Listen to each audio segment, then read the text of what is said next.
Thanks for being with us today. Time now for Jeff's Car Culture. Same car, different names. Yeah, it's sort of like a Cadillac SRX that turned into a V.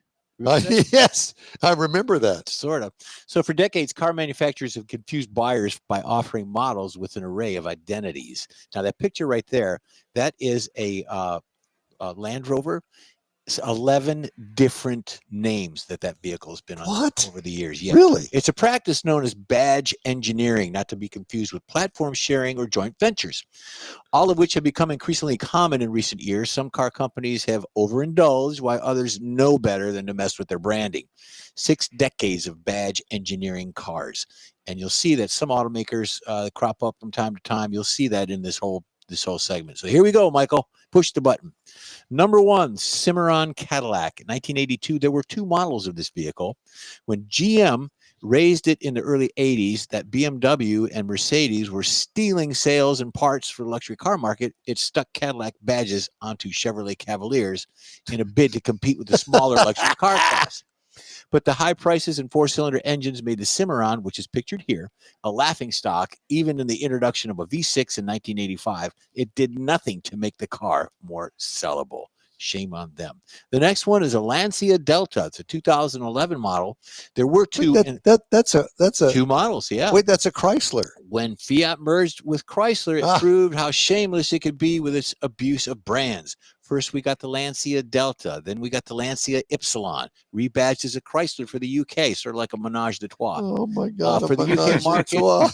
Hopelessly ambitious premium pricing, and the Chrysler 200, which is pictured here, and Grand Voyager were rebadged as Lancias. The former sold as the Flavia and was notably unsuccessful. The Flavia Lancia. I guess. It had something to do with verbs. There you go. Speaking of menage de trois, check this one out.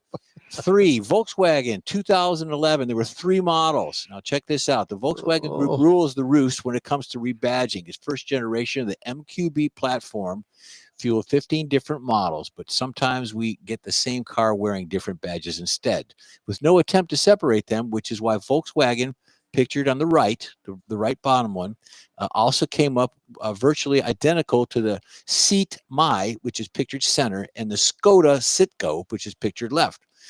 Most global markets apart from North America. So they weren't sold here, but they were in other places. Skoda. It's a Skoda. Isn't that a Swedish company? I think it's like a vodka drink, isn't it? Yeah, that's it. Could be. Yeah. The Hillman Avenger in 1970. There were 6 models of this bad boy. Britain's Roost Group. Look at the family. Added again in the rear-wheel drive family car that arrived in 1970. Originally sold as the Hillman Avenger, there was also the Talbot, the Sunbeam, and the Dodge versions of it, while in the U.S. it sold as a Plymouth Cricket, which is pictured there.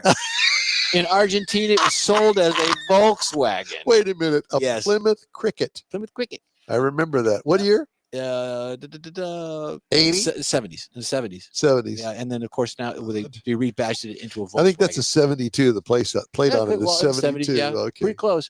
Michael, the next one is a Chevy Captiva.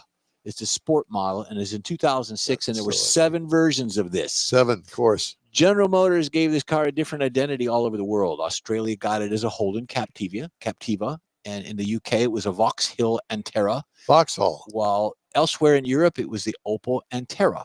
Sold as the Saturn Vue in North America. In South America, it was the Chevrolet Captiva, which is pictured here.